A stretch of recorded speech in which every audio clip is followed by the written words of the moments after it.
নারীদের পুরনো হত্যাকাণ্ড বন্ধ করতে হবে। বাংলাদেশের অলিগুলিতে হিন্দুদেরকে হত্যা করা হচ্ছে কেন? জবাব চাই, জবাব দাও।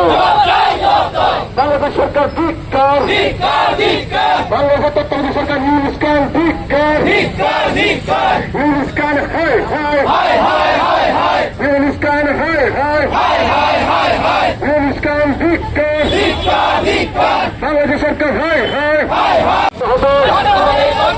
বাংলাদেশের হিন্দুদের উপর বন্ধ অত্যাচার বন্ধ করতে হবে।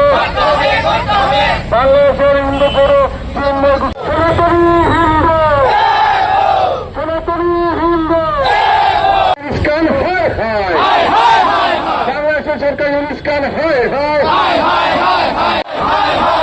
তত্ত্বাবধায়ক সরকার বাংলাদেশের ইউনুস খান হায় হায়, বাংলাদেশ সরকার হায় হায়। ভারত মাতা কি। খুবই ন্যাক্কারজনক দুঃখের কথা জানাচ্ছি আপনাদের কাছে। বাংলাদেশে যে পরিস্থিতি, এটার জন্য দায়ী বাংলাদেশের বর্তমান সরকার।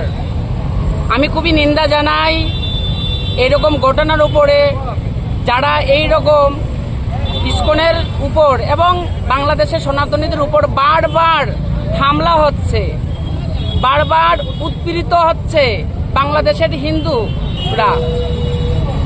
এটা কখনো মেনে নেওয়া যায় না। আজকে দেখুন সারা পৃথিবী জুড়ে ইসকনের কেমন প্রচার, আপনারা সবাই নিজে ভালো করে জানেন। আজকে দেখুন সবার হাতে যে স্মার্টফোন আছে, যে দিন আনে দিন খায়, তার হাতে স্মার্টফোন আছে, সবাই জানে ইসকনের ব্যাপারে।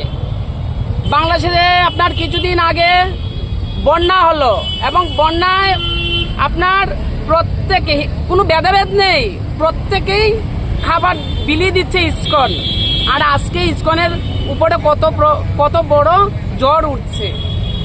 তো কখনো মেনে নেওয়া যাবে না, মেনে নেব না আমরা। সারা পৃথিবী জুড়ে আমরা সনাতনীরা একত্রিত হব এবং আমরা সবাই মিলে তার প্রতিবাদ করব। হরে কৃষ্ণ। আর একটা কথা হচ্ছে, 8 দফা যে দাবিটা, ওটা মানতেই হবে। কেন মানবে না ওরা? কি আছে এটার মধ্যে যে মানবে না? ওরা মানতে হবে, না মানলে হবে না।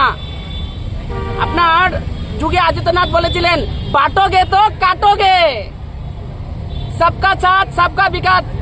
ঠিক আছে, কিন্তু আমরা যদি আলাদা আলাদা থাকি তাহলে কোনোদিন আমরা বাঁচতে পারবো না। সবাই একত্রিত থাকতে হবে।